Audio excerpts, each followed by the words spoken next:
बिस्मिल्लाहिर्रहमानिर्रहीम, अस्सलाम वालेकुम वरहमतुल्लाहि वबरकातुहू। अल्लाहुम्मा सल्लि अला मुहम्मद व आले मुहम्मद, रब्बि इश्रह ली सदरी वयस्सिर ली अमरी वहलुल उक़दतम मिन लिसानी यफ़क़हू क़ौली, आमीन। ख़वातीन हज़रात, आप देख रहे कुतुब ऑनलाइन और मैं हूँ बिलाल कुतुब। और सोशल मीडिया के ऊपर आपने देखा होगा कि कितनी ज़्यादा नफ़रत अंगेज़ चीज़ें जो हैं वो हिंदुस्तान से हमें सोशल मीडिया के थ्रू मिलती है, जिसमें कि हिंदू कहते हैं कि जनाब ये हिंदुस्तान जो है ये हिंदुओं का है, तो मुसलमान यहाँ पे जो हैं वो ना रहें, वो निकले। वो जो जबर की एक दास्तान है उसका तो तज़किरा मैं बिल्कुल करना ही नहीं चाहता, लेकिन मैं बड़ी ईमानदारी से आपसे अर्ज़ करता हूँ कि दो हिजरतें, पाकिस्तान की हिजरत जो है ये इससे बड़ी हिजरत अभी तक तारीख़ में पता नहीं कोई हुई हो, तो मुझे इल्म नहीं है। लेकिन मदीना की रियासत में मुसलमानों की मक्का से हिजरत करना जो था ये एक मसाल है, और मसाल ये है कि इस हिजरत के अंदर जो मोहब्बत का दर्स दिया गया वो रंग, नस्ल, कौमियत से बाला होकर दिया गया, भाई भाई बनाया गया, जायदादें बांटी गई। अपनी किस बुनियाद पे? इस बुनियाद पे कि आप कलमा गो हैं। इसी खातिर मैं आज के मेहमानों में, क्योंकि हमारे औरिया मकबूल भी शामिल हैं, उनसे बात करूंगा ज़रूर इंशाअल्लाह ताला। ये जो पाकिस्तान हमने हासिल किया था ये इस्लाम के नाम पे किया था। पाकिस्तान इसलिए हासिल किया था ताकि यहाँ पे मुसलमान जो है वो अपना आज़ादी के साथ काम कर सके। लेकिन कराची के अंदर बहुत अरसा पहले भी अगर आपने देखा हो तो वो डीजी रेंजर्स थे बिलाल अकबर, उनके ज़माने में एक बहुत बड़ा ऑपरेशन हुआ था, जिसके बाद ये तफर्रक़े और ये लासानी जो क़ुव्वतें थीं ये बहुत दब गई थीं। लेकिन इन्होंने फिर सर क्यों उठाना शुरू कर दिया, मुझे इसका इल्म नहीं है। हाफ़िज़ नईमुर रहमान साहब हमारे साथ होंगे, इमरान मुज़ाहिरी हमारे साथ स्टूडियो में, अस्सलाम वालेकुम जनाब अली। शर्जील मेमन इंशाल्लाह कुछ देर में ज्वाइन करेंगे, शाही सैयद साहब हमारे साथ हैं, और या मकबूल इंशाल्लाह होंगे, और मज़हर अब्बास होंगे। तमाम काबिल एहतराम और पढ़े लिखे लोग हैं, ज़ाहिर है कुछ हमें समझाने में ज़रूर कामयाब होंगे। सैयद साहब आपसे शुरू करता हूँ पहले कि ये मामला बड़ा दब गया था, ज़बानें बोलने वाला, मैं सूबों के नाम भी लेना नहीं चाहता, यकीन कीजिए मुझे दुख होता है इस बात का कि कोई सूबों की वजह से पहचान करे। मेरी पहचान इस्लाम की वजह से है, मुसलमान होने की वजह से है, पाकिस्तानी होने की वजह से है। उसके बाद मेरी कोई शनाख्त हो सकती है कि मैं लाहौर में रहता हूँ या मैं पेशावर में रहता हूँ या नहीं। ये कराची के अंदर ये जो नया एक हंगामा सर उठा रहा है, आपके ख्याल में इसकी क्या कोई नई ताज़ा वजह है, इनफरादी वजह है, या कोई इज्तमाई वजह है, कोई सियासी वजह है, कोई प्लांट किया जा रहा है, क्यों हो रहा है ऐसा? सबसे पहले मैं आपकी शुक्रिया अदा करता हूँ और आपको मैं इस बात पे हराई तहसीन पेश करता हूँ कि आपने एक छोटा चैनल होकर के इस अहम मौजू पे प्रोग्राम किया और आपने हमारी राय ली। इस पे मैं आपका शुक्रगुजार हूँ। उसकी वजह है कि ये जो इशू था ये मुल्क को तबाह करने वाला बहुत बड़ा इशू है। दो चीजें मुल्क को तबाह बर्बाद करता है, बल्कि मुल्कों को तबाह करता है, एक कौमियत और एक मसलक। इस पे जब आग लग जाए ना तो वो रुकने का नहीं होता, तबाही की बाइस बनता है 100%। लिहाजा जब ऐसे इशू आया तो इस मौके पे मैं समझता हूँ कि उलमाए हक क्यों खामोश है। इस इशू पे दानश्वर, सहाफ़ी हज़रात और पाकिस्तान के जो बड़े बड़े चैनल है उन्होंने कितना प्रोग्राम किया और कितना तवज्जो दिया। मैं ये समझता हूँ कि जो तवज्जो न देने का जो मेन कसूरवार है ना, ये हम अरे अच्छे लोग हैं। अच्छे लोग खामोश हो गए, अच्छे लोगों ने कानों में रुई दी हुई है। अच्छे लोग नहीं समझते हैं कि इससे बर्बादी आई, मुल्क तबाह बर्बाद, ये मुल्क शाह साहब ऐसा तो नहीं है। इनकी इन वजूहात से हम बुनियादी तौर पे कोई भी शरीफ आदमी चाहे वो कराची में, वो डरता है राय देते हुए इस बात पे, जैसे मसालिक पे राय देते हुए कम से कम डरते हैं लोग। मैं नहीं डरता हूँ। मैं तो कल कौम परस्तों के घरों पे गया, हैदराबाद गया, मुझे इज्जत दी, मुझे चाय बिस्किट खिलाया, मुझे किसी ने कुछ नहीं किया। अफवाहें हैं, वो आएगा मार देंगे, उधर नहीं जाना, वो यूं कर देगा। देखो एक इधर फैक्ट्री है अफवाहों की, जो कि मुल्क को खराब करने के लिए वो साजिशों के जरिए वो फैक्ट्री चल रही है हवाओं में। किसी को कोई सिंधी नहीं, मैं हल किया कहता हूँ कि कोई सिंधी ये नहीं चाहता कि पठान चला जाए। कोई पठान नहीं चाहता, न पंजाबी, किसी कौमियत का बंदा नहीं चाहता कि लड़ाई हो, और न ही किसी के फायदे में। मैं फिर हल किया कहता हूँ कि ये लड़ाइयाँ मुल्क के फायदे में नहीं है। लेकिन इसकी वजह क्या है शाह साहब, इसकी वजह क्या है? देखिए हमने तकरीबन 40 साल अफगानियों को अपने पास रखा है, अब भी रखा हुआ है, लेकिन हम अपने आप को एक दूसरे के साथ नहीं रख पाते। इसकी कोई वजह है? अब थोड़ी सी मुझे टाइम दे, क्योंकि मैं ज्यादा बातें करना चाहता हूँ इस थोड़े से वक्त में। उसकी वजह यह है कि इस वक्त जो हालात बने इसमें क्रिमिनल आंसर है। क्रिमिनल आंसर है कि लोगों को हराम का पैसा चाहिए, रोजगार करने को कोई तैयारी, जो हम बोले गरीब गरीब गरीब है, मगर गरीब भीख मांगने गए, अरे गरीब ज़कात खैरात लेने के लेन में खड़ा हुआ है, लेकिन मजदूरी करने को कोई तैयार नहीं है। हरामखोरी है, हरामी है, काम करने को कोई तैयार नहीं है। अफवाहों पे अपना काम चला रहा है, अफवाह यूट्यूबों के ऊपर लगे हुए और उसपे पैसे उसूल अपना वो जो है वो फेवरेट लोगों को इस तरह से कर करा के और ये हंगामे करा। कोई सिंधी नहीं चाहता, क्रिमिनल आंसर है, क्रिमिनल आंसर को इदारे में क्यों खामोश है? आपको लगता है कि कराची की हुकूमत जो कि कूड़ा इकट्ठा नहीं कर सकती, जो अलाइसें ईद की इकट्ठी नहीं कर सकती, जो नाले साफ नहीं कर सकती, उसके लिए आर्मी चाहिए, वो ये इस चीज को, क्रिमिनल एक्ट को, वो फोन को तो मतलब चोरी होने से, स्ट्रीट क्राइम से रोक नहीं सकते, तो वो इस बड़े क्राइम को, इस बड़े जुर्म को कैसे रोक सकेंगे? देखो, मैं आपकी इस बात को तो कभी भी तायद नहीं करूंगा, क्योंकि हम डेमोक्रेसी पे यकीन रखते हैं। जमहूरी हुकूमतें उनकी नाअहली है, लेकिन ये मैं नहीं कहता कि फौज आके इसको कंट्रोल कर दे। मैं कभी भी ये नहीं चाहूंगा। मैं मुल्क के इदारों को तबाह नहीं करना चाहता हूँ, ना बदनाम करना चाहता हूँ, लेकिन ये नाअहल अगर नहीं कर रहे ना, तो वो ताकत है, वो कुव्वत है, इनसे पूछे कि तुम इधर आगे 14 साल से हुकूमत में बैठे हो, नाले क्यों साफ नहीं हुए, करप्शन क्यों हुई है, हमारा जो एंटी करप्शन डिपार्टमेंट क्यों सोया पड़ा हुआ है, हमारे नेम नाजद ने क्या काम किया? अच्छा साहब, आपका इतना तजर्बा है, इस क्यों का जवाब आप दे सकते हैं, क्यों?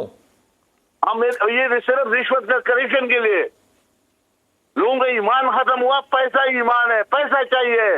वो चाहे जो एक्सीडेंट हो जाए ना, उस एक्सीडेंट के जख्मी को उठाने पे देर होता है, उसके जेब से लूटने में लोगों को ज्यादा इंटरेस्ट होता है। शाह साहब, आपका इस वक्त ये तज्जिया है बहसियत एक सियासतदान, एक कायद के, कि ये मसला जो है ये जराइम पेशा लोगों का है, ये लासानी नहीं है, ये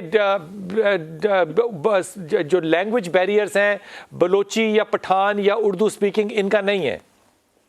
मैं 100% इस बात की तायद करता हूँ, और मैं ये कहता हूँ कि ये सिर्फ और सिर्फ पैदागीर, पैसा बनाना, मुजरिम को हीरो बनाना और हीरो को जीरो करना, ये सिर्फ और सिर्फ पैसे की लालच, पैसे की लालच, पैसे की लालच इंसानी हेवेस है। ये इनके पेट नहीं भरते पैसों से। ये आरामखोर जो मीडिया में भी बैठे हुए हैं, वो भी इस चीजों को आवाज दे देते हैं। अब इसको दफनाना चाहिए, इन पे पानी डालना चाहिए। सैयद साहब साथ रहिएगा, मैं औरिया भाई को भी शामिल कर लूं। औरिया भाई, आपने सैयद साहब की बात सुनी, वो कहते हैं कि क्रिमिनल एक्ट्स हैं। मैं अगर इस बात को दिल की अथर गहराइयों से मान भी लूं, क्रिमिनल एक्ट्स हैं, तो कराची को जब से हम जानते हैं, पिछले 40 साल से तो क्रिमिनल एक्ट वहाँ पे हो रहा है और वो कंट्रोल नहीं हो पा रहा। ये छोड़ दीजिए बात कि वहाँ पे तो कूड़ा भी एडजस्ट करने के लिए फौज को बुलाना पड़ता है, पानी निकालने के लिए फौज को बुलाना पड़ता है, या किसी प्राइवेट हाउसिंग वाले को बुलाना पड़ता है कि वो अपनी क्रेनें लेकर आए अगर कोई हादसा हो जाए। तो इतने ज्यादा कम वसाइल के अंदर क्या अगर ये क्रिमिनल एक्ट है, पहले तो ये बता दिए है कि नहीं है, या ये वाकई लैंग्वेजेस की वजह से और सूबाई की वजह से है, तो फिर इस्लाम कहां चला गया इस सारे मामले में? देखिए, बुनियादी तौर पर पाकिस्तान के साथ एक जुल्म ये हुआ है कि पाकिस्तान बनने के बाद पाकिस्तान की तारीख को लिखने का काम जिन लोगों के हाथ में था, उनका ना पाकिस्तान की तारीख के साथ कोई ताल्लुक था, ना इस्लाम के साथ कोई ताल्लुक। हमें ये कहा जाता है कि सिंधी, पंजाबी, पठान और बलोच ने मिलकर ये मुल्क बनाया है। ऐसा नहीं था। मैंने पंजाबी होने से इनकार किया था तो ये मुल्क बना था, वरना 2.5 करोड़ पंजाबी इंडिया में मौजूद थे, पंजाबी बोलते थे। शाही सैयद साहब के उन्हें पठान होने से इनकार किया था तो ये मुल्क बना था, वरना पूरा अफगानिस्तान का 55 मौजूद थे, वो वहां पर साथ जा सकते। बलोच ने इनकार होने से इनकार किया था तो ये मुल्क बना था, क्योंकि 40 लाख ईरानी जो थे वो बलोच वहां मौजूद थे। इस तरह सिंधी जो थे, वो यहाँ सिंधी बोलने वाले जो थे, उनके अपने भाई बंद जो थे, कम से कम 1 करोड़ के करीब राजस्थान में मौजूद। हमने कौमियतों से इनकार करके कहा था मैं मोहम्मद हुसैन चीमा हूं, ये अर्जुन दास चीमा। हम बंगड़ा एक तरह का डालते हैं, हम हीर एक तरह की गाते हैं, हम खाना एक तरह खाता, हमारा दादा एक है, लेकिन मेरा भाई नहीं है, क्योंकि ला इलाहा इल्लल्लाह मोहम्मद रसूलुल्लाह नहीं करता। इसी तरह मोहम्मद हुसैन उन्नड़ और गुरदन दास उन्नड़ में फर्क हो गया था, और उन्होंने कहा था गुरदन दास उन्नड़ मेरा भाई नहीं है। ये दुनिया की पहली तकसीम थी यहाँ पर आई। उसके बाद जब हमने तारीखें लिखनी शुरू की और हमने कहा कि नहीं इसने बनाया, तो हमने उसकी इस्लामी शनाख्त के बजाय कौमी शनाख्त शुरू की। आप मुझे अंदाजा करें कि दुनिया में कोई खित्ता ऐसा नहीं है कि जहां कौम लोकल होती। ये जो लोग इस वक्त सिंध में आबाद हैं या कहीं पर भी, ये एरियंस हैं, ये एशिया कोचक से आए हैं, انہوں نے آ کے موجوداڑو تباہ برباد کیا, ان کو قتل و غارت کیا, سب کچھ کیا, کہا سندھ ہمارا ہے اور سب کچھ ہے, اور صدیوں سے وہاں رہنا شروع کر دیا. اب جب تاریخ لکھنے والا کہتا ہے ہماری 700 سال پرانی, ہماری 3000 سال پرانی تاریخ, او بھائی 3000 سال پہلے آپ یہاں نہیں آئے تھے, یہاں کچھ اور لوگ آپ آئے. اچھا وہ پورا کا پورا گنتے چلے جاتے ہیں سارا کچھ. یہ ایک ایسی چیزیں تھی دماغ کے اندر ہم نے کھوپڑی میں ڈالی. اس کے بعد کیا ہوا؟ اس کے بعد جو ہوا کہ ہم نے انگریز کی کھینچی ہوئی, میں بہت اہم بات کر رہا ہوں, انگریز کی کھینچی ہوئی لائنیں جو ہیں ان کے اوپر لڑائی شروع. یہ سندھ کا جو صوبہ ہے اس کی لائن جو ہے وہ نیپیر نے بنائی تھی, ورنہ سندھ تو جا کے ختم ہوتا, انڈس تو ختم ہوتی تھی جا کے لاہور میں جا کے. اچھا اس کے بعد آگے ہم نے سرحد کی جو لائن ہے وہ جو تھی وہ میک موہن کی لائن جو تھی وہ ہم نے بنائی. پنجاب کی جو لائن تھی وہ ہم نے نکلسن کی بنائی. ہم نے کان ٹوٹ جائے صوبہ نہیں ٹوٹ سکتا, پاکستان چلا جائے یہ او بھائی صوبہ تمہارے آسمان تو اترا تھا, صوبہ بھی تو انگریز بنا کے گیا تھا. پھر ہم نے ایک اور کام کیا, سندھ کے ساتھ خاص طور پہ ایک بہت پرٹیکولر قسم کی خرابی.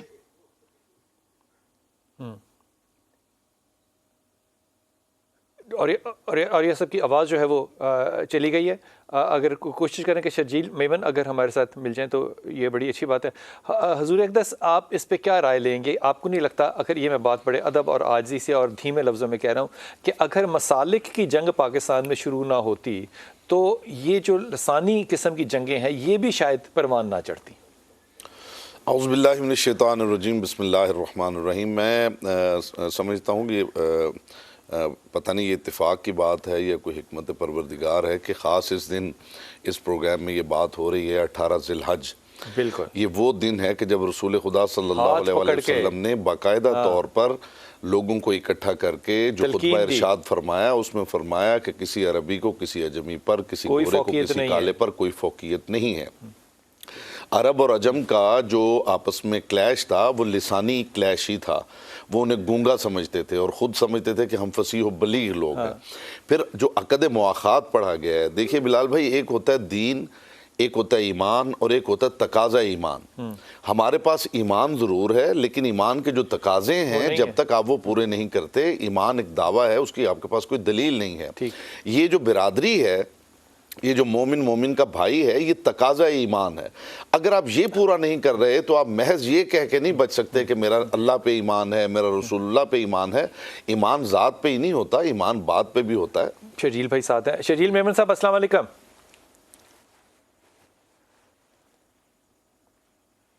شرجیل میمن صاحب السلام علیکم.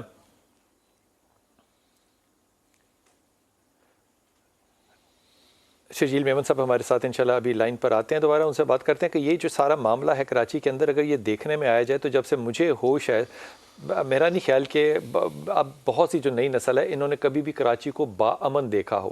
لیکن باقی سارا پاکستان بھی تو ہے نا, باقی جگہوں پہ یہ مسائل کیوں پیدا نہیں ہوتے؟ غربت جو ہے وہ باقی اور پاکستان کے علاقوں میں بھی بہت زیادہ ہے, لیکن وہ مسائل جو کہ کراچی بدقسمتی سے دیکھتا ہے, اس کی کیا خاص وجہ ہے؟ شرجیل بھائی سے پوچھنے کی کوشش کرتے ہیں. شرجیل صاحب السلام علیکم. اوکے, سید صاحب ہیں ہمارے ساتھ؟ سید صاحب آپ کی طرف آ جاتا ہوں کہ یہ جو سارا کا سارا کیا کہنا چاہیے, لسانی قسم کا پھڈا یا زبانوں کا پھڈا, یہ آپ کو باقی جگہوں پہ بڑا کم یا نہ ہونے کے برابر نظر آتا ہے. مجھے نہیں سمجھ میں آتی کہ یہ اگر آپ پشاور سے آگے نکل جائیں, افغانستان کی طرف بھی چلے جائیں, وہاں بھی آپ کو ٹھیٹھ قسم کے بلوچ یا پٹھانوں میں چلے جائیں, وہاں یہ مسائل نہیں ہے جس طرح کہ کراچی میں یہ پھیلے ہیں. تو ایسا نہیں لگتا کہ کراچی میں شاید ہم نے سیاست کو چمکانے کے لیے ان لوگوں کو استعمال کیا ہو کبھی؟ دیکھو, جو دشمن ہوگا وہ آپ کی اس جگہ پہ وار کرے گا جہاں آپ مضبوط ہوں گے اور جہاں سے آپ کی معاشی ہب ہے. دشمن تو آپ کی اس جگہ پہ وار کرے گا جہاں سے آپ بالکل سن ہو جائے, ڈیمیج ہو جائے, برباد ہو جائے. کراچی ایک ایسا شہر ہے کہ یہاں پہ ہر زبان بولنے والا یہ چھوٹا پاکستان ہے, اور یہاں پہ ان کے لیے آسانی ہے کہ زبان کے نام پہ لڑا ہے. اگر زبان کے نام پہ آپ پشاور میں کریں گے تو وہاں 2-4 سندھی ہوں گے, اس سے کوئی مسئلہ انکار نہیں ہوگا. अगर ये काम आप दूसरी जगह में पंजाब या गुजरात में से करोगे तो उससे उनको वो अचीवमेंट नहीं मिलेगा दुश्मन को। लिहाजा दुश्मन तो आपकी वही जगह पे वार करेगा जहां से आपकी ताकत होगी। शाही साहब, मैं एक अदब से आपको बात अर्ज करता हूँ। देखिए, मैं पेशावर जाता हूँ, मैं बाड़े जाता हूँ, मैं कारखानों जाता हूँ, क्योंकि मैं उनकी ज़ुबान नहीं बोल सकता, मैं उर्दू या पंजाबी बोलता हूँ। मुझे वो ज़्यादा मोहब्बत देते हैं, मुझे वो ज़्यादा तकल्लुफ़ से रखते हैं। ये मजाज हमने पिछले 40 साल में देखा है उन लोगों में। कुजा ये कि कहाँ वो दुश्मनी हो, वो तो मोहब्बत से पेश आने वाले लोग हैं। क्वेटा चले जाएं, आप उनकी ज़ुबान ना बोले, वो आपसे ज़्यादा आसानी से और ज़्यादा सस्ती चीज़ें देंगे। सिख चले जाएं वहाँ पे, हिंदू चले जाते हैं वहाँ पे बाज़ारों में लाहौर के, वो लोग उनसे पैसे नहीं लेते। ये सिंध के अंदर कौन सी ऐसी कोई नज़र लग गई है कि ये सारा फड्डा सिंध के अंदर हो रहा है? ये बिल्कुल ऐसा नहीं है। सिंध में भी उतनी मोहब्बत मिलती है जितना आप बोलते हो और सूबों में। जो ओरिजिनल सिंधी है वो ये काम कभी नहीं चाहता। भाई साहब, ये क्रिमिनल आंसर है। मैं बार बार इस पे जोर दे रहा हूँ कि ये नायर का जो टोला है, जो काम नहीं करना चाहता, पैसे कमाना चाहता है, या बगैर मेहनत के वो सियासतदान और लीडर बनना चाहता है, जो नारे लगा। सही साहब, क्रिमिनल्स को रोकना फिर किसकी जिम्मेदारी हुआ? ये जिम्मेवारी हमेशा हुकूमत वक्त की होती है। वो हुकूमत चाहे जिसकी भी होगी, रिस्पॉन्सिबिलिटी। अगर वो लोग जल्दी इस पे एक्शन लेते तो ये सुरापुर का जो वाकया होता हुआ ये भी ना होता। आप इसकी मजम्मत कर रहे हैं, क्योंकि ये जो सुरापुर में लूट खसूट हुई है तो ये सिंधियों से नहीं हुई है। इसमें पख्तूनों से भी मोबाइल छीना, इसमें उर्दू बोलने वाले से भी छीना, पंजाबी से भी मोबाइल छीना। वो तो क्रिमिनल लोग थे।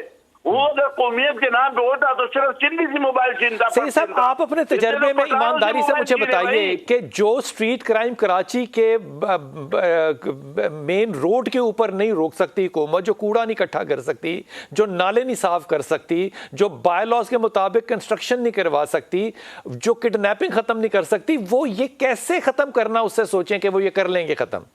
तो देखो भाई, आपका और मेरा तो यही काम है। आपका और मेरा यही काम है कि हम इन नायरों को बताए कि भाई तुम नायर हो, आप काम करो। आप जो पैसा लगाते हो कहाँ जाता है? आपने ये रोड जो बनाया, हमारी इंक्वायरी क्यों नहीं होती है? हमारे ऑडिट क्यों नहीं है? हमारी एंटी करप्शन क्यों अपना काम नहीं कर रहा? एक रोड अगर आज बना हुआ है, साल के बाद किसी ने उसका पूछा कि रोड 1 साल के अंदर कैसे टूटा, वो ठेकेदार को पकड़ लो। शायद सही साहब, बहुत शुक्रिया, आपने बड़ी दो टोक बातें की। एक छोटा सा वक्फा लूंगा और ये बात जो है ना, इसको छोड़ के जा रहा हूं। आप सोचिएगा कि इकोनॉमिकल पैसों की करप्शन की अकाउंटेबिलिटी होनी चाहिए, लेकिन क्या नजरियात की अकाउंटेबिलिटी भी होनी चाहिए और हो सकती है? जैसे कहना चाहिए कि इंटेलेक्चुअल अकाउंटेबिलिटी भी इस मुल्क में क्या कोई लफ्ज है या पैदा करना पड़ेगा? या आप जिस तरह की भी नफरत फैलाना चाहें वो जुबान, रंग और नस्ल की बुनियाद पे फैला सकते हैं, और उसके बाद आप जुमा पढ़ने जरूर जाएं, कलमा जरूर पढ़ें। इस पे बहस नहीं हो सकती। निश्ता वापस आते हैं, अपने मेहमानों से बात करते हैं। बिस्मिल्लाहिर्रहमानिर्रहीम। हमें शाहिद सैयद साहब ने एक बड़ी अच्छी बात बताई। उन्होंने कहा कि ये मामला जो है ये बुनियादी तौर पे क्रिमिनल एक्ट्स हैं। शजील मेमन ने हमें ज्वाइन किया। शजील भाई बहुत शुक्रिया, अस्सलाम वालेकुम आपको। वालेकुम सलाम जी। शजील भाई, ये जो मसाइल अब नए नए पैदा हो रहे हैं ज़ुबान की सतह पर या कौमियत की सतह पर, कराची में ये एक ज़माने में तो रेंजर्स ने इसको बड़ा स्नब कर दिया था, तो क्या ये जब दोबारा शुरू हो रहे हैं तो ये क्रिमिनल एक्ट्स हैं, ये पॉलिटिकल एक्ट्स हैं, या इनका पर्पस या इनकी वजूहात क्या हैं जो ये चीज़ें दोबारा सर उठा रही हैं? जी बिस्मिल्लाहिर्रहमानिर्रहीम, शुक्रिया जनाब।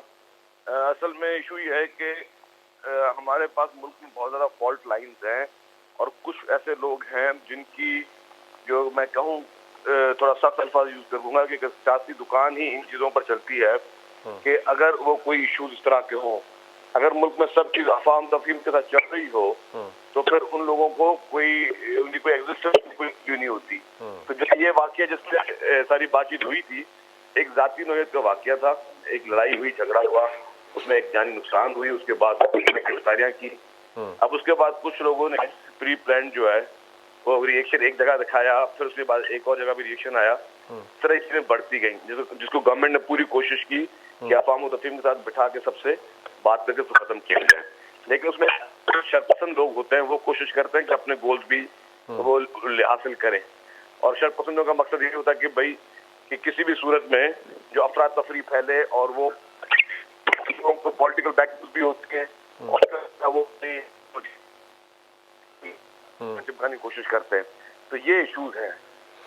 अच्छा, ये जो आपने फरमाया, आपने बड़ी वाज़ेह तौर पे बात बताई कि कुछ लोगों की जो दुकानें हैं सियासी वो चलती ही इन बुनियादों पे हैं, तो क्या हुकूमत वक्त जो है वो ये रिट नहीं रखती कि इन दुकानों को बंद कर सके? जी बिल्कुल, ये किया है हुकूमत ने सबसे बात की, जो भी पार्टी थी या इस तरह के और भी ऑर्गेनाइजेशन थी जो कि चाहती थी कि चीजें बढ़े, उन सबसे बातचीत की। उसमें एक चीज और जो कामयाबी ये मिली कि कुछ पॉलिटिकल पार्टीज जो थी उनके सरबराहों की तरफ से इस तरह की पॉलिसी नहीं, और उन्होंने भी अफवाह तफहीम की बात की, उन्होंने भी अमन की बात की। बट अनफॉर्चुनेटली फिर जो सेकंड थर्ड टियर पे लोग होते हैं वो फिर चाहते हैं कि इन चीजों को बढ़ाया जाए ताकि उनका कोई फायदा हो सके। इस तरह की चीजें भी उसी पॉइंट स्कोरिंग में फिर। अच्छा मेमन साहब, क्या आपको लगता है कि इन मामलात को हल करने के लिए जो हमारा पहले नंबर पे फर्स्ट टॉप 10 मजहबी तबका है वो भी अपना किरदार भरपूर अदा कर सकता है इस वक्त? सॉरी, जो हमारा मजहबी तबका है वो भी इसमें अपना भरपूर किरदार अदा कर सकता है, जो कि अभी हमें नजर नहीं आया? बिल्कुल जी, आपने बिल्कुल एक सही बात पॉइंट आउट की। हमारे जितने भी मजहबी स्कॉलर्स हैं और मजहबी उलमा हैं वो चाहिए था और अभी भी चाहिए, अभी भी नॉट टू लेट कि आगे आए और इस तरह के अच्छे पैगाम दें जिससे अमन और भाईचारे की बात हो और खुदा न खासा किसी भी किस्म का अनरेस्ट ना हो। बहुत शुक्रिया शरील भाई, बहुत शुक्रिया, आपने बड़ी दो टोक बात की। इमरान साहब, बड़ी ईमानदाराना बात है कि फ़र्ज़ कीजिए कि मैं इस फड्डे में एक क्रिमिनल हूँ और आप मुझे आके कहें कि भाई ये देखें ना करें, इस्लाम ऐसा कहता है, तो मैं आपसे कहूँगा कि आप पहले अपने मसालिक में तो लड़ना बंद करें, फिर आके मुझे कहें। तो आप अगर रोल अदा करना भी चाहें तो आपके पास कोई वजह है, कर सकते हैं? गुजारिश ये गुंजाइश है जी। असल बात यह है कि ये बात आपकी बिल्कुल दुरुस्त है कि जब आप पॉइंट आउट करेंगे कि आपके तो अपने घर में मामलात ख़राब हैं, आप हमसाये के क्या सही करने के लिए आए हैं, तो इससे मुझे मुतवज्जे हो जाना चाहिए सबसे पहले कि मैं अपने घर के मामलात ठीक रखूं। मुझे लगता है इसीलिए शायद उलमा इकराम नहीं बोल रहे। उसकी वजह यह है कि अपने घर में जब वो अक्सर मैं ये बात करता हूँ कि माँ भूखी बैठी हो तो बाहर हाथम ताई नहीं बना करते। आपके अपने भाई लड़ रहे हैं और आप मोहल्ले में सुलह करवाने के लिए निकलेंगे तो लोग कहेंगे कि अपने घर के मामलात को ठीक करें। तो सबसे पहले जो बंदा तबलीग कर रहा है, जो बंदा दूसरे की हिदायत कर रहा है, उसे ज़रूरी है कि वो अपने मामलात। इसका मतलब ये हुआ कि इस मामले में जिसको कि मैं जोड़ता हूँ पाकिस्तान की पार्टीशन के साथ या उससे पहले मैं मदीने की हिजरत के साथ जोड़ूं, तो मैं बिल्कुल गलत मसाले दे रहा हूं, क्योंकि अब ये लोग जो हैं ये इस काबिल ही नहीं रहे कि ये गुफ्तगू कर सकें। बिल्कुल आपने सही कहा। देखिए कुछ कौमों के बारे में आपने यकीनन सुना है, लोगों ने भी सुना है कि परवरदिगार आलम ने पूरी कौम को तबाह कर दिया, कौम नूह को तबाह कर दिया, कौम लूत को तबाह कर दिया, कौम आद को तबाह कर दिया। अब पूरी कौम तो ख़राब नहीं होती, उसमें कुछ लोग होते हैं जो ख़राब होते हैं। जब उनको तबाह किया गया और उस नबी ने पूछा है परवरदिगार से कि परवरदिगार ये सारे तो गलत नहीं थे, तो परवरदिगार ने ये फरमाया कि सारे गलत नहीं थे, इनका जो जुर्म है वो ये है कि इन्होंने गलत लोगों को रोका नहीं है। इन लोगों का, और या साहब ये सुन लीजिएगा, वापस आके आपसे बात करूंगा कि इन लोगों ने उनको रोका क्यों नहीं है। रोकने के लिए हम जो हिस्सा डाल सकते हैं वो डालते हैं, लेकिन मेरे दिल में तो खौफ आता है। यकीन कीजिए दोनों तरफ से कोई मसलकी जंग हो, उसमें जुमला कहते हुए भी मैं खौफ खाता हूं कि दोनों तरफ से लोग जो हैं वो वायलेंट हो जाते हैं। जब ये लसानी वजूहात हो तब भी डर लगता है, क्योंकि मैंने कभी ऐसा कल्चर नहीं देखा जे आप जाएं और आप हैंडशेक करें तो आपको आपके सूबे से शनाख्त किया जाए, रादर देन के आपको आपके नाम से या पाकिस्तानी होने से या मुसलमान होने से शनाख्त किया जाए। ये मन्नत जो है ये मानी गई है सियासत की वजह से, रियासत की वजह से, मज़हब की वजह से, या किस वजह से?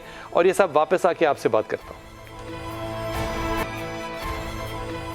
बिस्मिल्लाहिर्रहमानिर्रहीम। और ये भाई आप मेरे साथ हैं, आपके पास मैं सवाल छोड़ के गया था कि ये जो सारी रियासत है, क्या ये इस बात को, क्रिमिनल एक्ट्स को कंट्रोल करने की सलाहियत आपके ख्याल में तारीखी तौर पे रखती है, जिसका पोटेंशियल जो है वो बारिशों में भी अभी हमें नज़र आया कराची में। लेकिन हम इस चीज़ को किस तरह से देखें? अगर मैं इसको मदीने की रियासत के साथ मिलाऊं तो मुझे बड़ी शर्म आती है कि मैं कौन सी मिसाल कहाँ पे ला के लगा रहा हूँ। लेकिन अगर मैं तारीख़ में भी देखूँ तो मुसलमानों के झगड़े जो हैं वो कबीलों की बुनियाद पर इख्तलाफात रहे तो हैं ना मकबूल भाई? देखिए, पहली बात तो यह है कि किसी भी माशरे के अंदर उसका जो सोशल फॉल्ट लाइन होती है ना, वो बहुत इंपॉर्टेंट होती है, उसको स्टडी करनी। जब तक आप उस सोशल फॉल्ट लाइन को ठीक नहीं करते, आप ठीक नहीं होते। जो मैंने पहले भी जिक्र किया था, जब इंडिया बना है तो 17 सूबे थे वहां और 584 जो थी वहां पर रियासतें थी। ठीक तकसीम था पूरे का पूरा, ये पंजाबी है, ये यूपी का है, ये मारवाड़ी है, ये उन्होंने कहा ये जो फॉल्ट लाइन है इसको हम कैसे दुरुस्त करें। ये फॉल्ट लाइन दो चीजों से दुरुस्त, एक तो उन्होंने पाकिस्तान इंडिया के अंदर कोई सिविल सर्विस जो है वो कोटे पे नहीं बने। आज भी इंडिया की जो सिविल सर्विस है, जिसने गवर्न करना होता है, जिसने लॉ एंड ऑर्डर को देखना होता है, उसमें आप अपने सूबे में उसी वक्त जा सकते हैं अगर आप वहां पर मेरिट में सबसे ऊपर आए और पहले 7 में आए, तब जा सकते हैं, वरना नहीं जा सकते। उन्होंने एक मेरिट का बंदा लिया बंगाल से और उसको परमानेंटली पंजाब में पोस्ट कर दिया। अब वो पंजाब से हिल नहीं सकता, उसके अंदर एडजस्ट कर दिया, वहां जिंदगी मौत मना ली। 17 में से इस वक्त पाकिस्तान में ये पौधा किसने लगाया और ये मकबूल जान कि हम ऐसा नहीं कर पाए? बताया ना आपको, पाकिस्तान में हुआ ये कि पाकिस्तान में पहले दिन से मैंने कहा ना, हमारा जो पाकिस्तान को 3 चीजें तोहफे में मिली थी। Number 1 secular bureaucracy, number 2 secular जो है फौज, और नंबर 3 सेकुलर आपकी लीडरशिप। इनको पहले दिन से ये नफरत थी कि इस मुल्क के साथ इसका इस्लामी तशद्दुद खत्म कर दिया जाए। 1.5 साल आपने लगाया, 1.5 साल ये लिखने के लिए कि सॉवरेनिटी गोज टू अल्लाह सुब्हानहू व तआला। अल्लाह सुब्हानहू व तआला के जिन्हें करारदाद मकासद 1.5 साल बाद आई है, और उसमें कम से कम 200-250 उलमा जो थे वो जेल में गए थे, इंक्लूडिंग मौलाना मौदूदी, ये कहने के लिए कि अल्लाह इस मुल्क का हाकिम है, अल्लाह इस कायनात का हाकिम है। ये बड़ा अहम जुमला आपने कहा, ये कहने के लिए कि अल्लाह की सॉवरेनिटी है, ये के लिए इतने साल लगे और फिर जेलों में जाना पड़ा। मैं हाफिज साहब हमारे साथ हैं, हाफिज नईम साहब अस्सलाम वालेकुम, बहुत शुक्रिया आपका, आपने हमें ज्वाइन किया। ये जो सिंध के अंदर, अब ये कराची के अंदर या सिंध के अंदर मैं कहूँगा कि ये जो नए ज़ुबान या मज़हब या कौमियत के ऊपर झगड़े शुरू हो गए, ये हमने उनके हवाले कर दिए जो कि अपने मुल्क, अपने शहर, अपने गांव में से ना गंदा पानी निकाल सकते हैं, ना कूड़ा निकाल सकते हैं, ना बायलॉज अप्लाई कर सकते हैं, ना ट्रैफिक कंट्रोल कर सकते हैं, ना डेंगू कंट्रोल कर सकते हैं, ना कोविड कंट्रोल कर सकते हैं। तो उनके हवाले अब ये कर देना, ये कह के भी कि ये मसला एक लिमिटेड है और क्रिमिनल एक्ट है, आपको लगता है कि ये कोई सेंस बनती है? बिल्कुल ये बात देखें, जाहिर है कि अब चीज़ों को इस तरह बिल्कुल आइसोलेशन में आप नहीं देख सकते।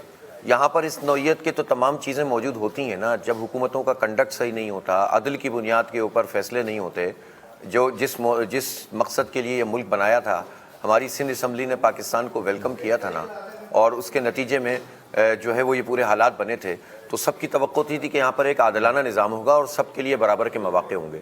लेकिन महरूमियाँ हैं जो हर जगह पर पैदा हुई, और एक ख़ास किस्म की क्लास है जो आपको पॉलिटिशियन में, वडेरों जागीरदारों में, इस्टेब्लिशमेंट में, सिविल ब्यूरोक्रेसी में नज़र आएगी आपको। वो पूरी क्लास मिलकर रूल करती है हुकूमत पर। ये हुकूमतें बदलती रहती हैं, चेहरे बदलते रहते हैं, निज़ाम वही रहता है। इस पूरे निज़ाम ने 75 साल में नफ़रतें परवान चढ़ाई हैं, तासुबात को परवान चढ़ाया है, लोगों को महरूम किया है, तालीम के हक़ से महरूम किया है। ये वडेरे और जागीरदार जो खुद इतने बड़े बड़े ताकतवर होते हैं, इनके बच्चे बाहर भी पढ़ते हैं, अंदर भी बहुत महंगी तालीम हासिल करते हैं, ये अपने हारियों को तो अपग्रेड नहीं करते, उनके बच्चों को तो नहीं पढ़ाते। इसी तरह से ये ब्यूरोक्रेसी जो अंग्रेज़ों की जहनी शागिर्द ब्यूरोक्रेसी है, ये तो लोगों को के हाकिम अपने आप को समझते हैं, खादिम तो नहीं समझते। एक्सेप्शनल केस अपनी हर जगह मौजूद होते हैं। इसी तरह हमारी इस्टेब्लिशमेंट का हाल है, और इसी जगह पर हमारे पॉलिटिशियन भी इन्हीं नर्सरियों से बनकर निकलते हैं, तो इनका माइंडसेट भी यही होता है। इसके नतीजे में ये तासुबात परवान चढ़ते हैं। सबसे ज़्यादा कंफर्टेबल ये हुक्मरान तबका होता है जब लोग महाजिर सिंधी, पख्तून सिंधी की लड़ाई लड़ते हैं। इनको पता होता है कि यार आप इसको मैनेज करो, कभी इस आग को हवा देते हैं और कभी फिर उसके बाद आकर इसको ठंडा करने के लिए बहुत भले बनने की कोशिश करते हैं।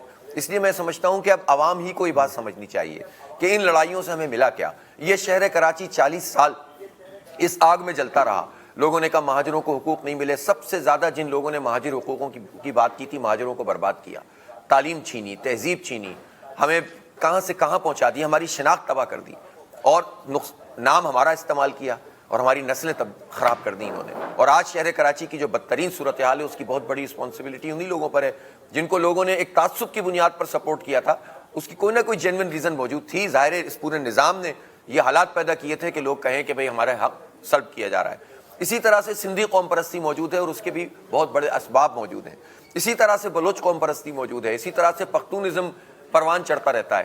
میں ان تمام لوگوں سے کہنا چاہتا ہوں کہ ہم نے بہت تجربے کر کے دیکھ لیے, ہمیں بربادی کے سوا کچھ نہیں ملا. سندھی اور پختون کیا ایک دوسرے کو نکال سکتے ہیں اس سندھ سے؟ آپ مجھے بتائیں. اس طرح اگر آپ تقسیم شروع کر دیں گے تو یہاں پر تو آنے والا ہر وہ آدمی جو اپنے آپ کو سندھی کہتا ہو یا بلوچ کہتا ہو یا پختون یا مہاجر جو بھی کہتا ہو, وہ سبھی کہیں نہ کہیں سے آیا ہوا ہے نا. تو یہ تو تاریخ میں آپ جائیں گے تو پھر تو اس کی کوئی اینڈ نہیں ہوتا. اب جو یہاں موجود ہے اس کو ایک دوسرے کو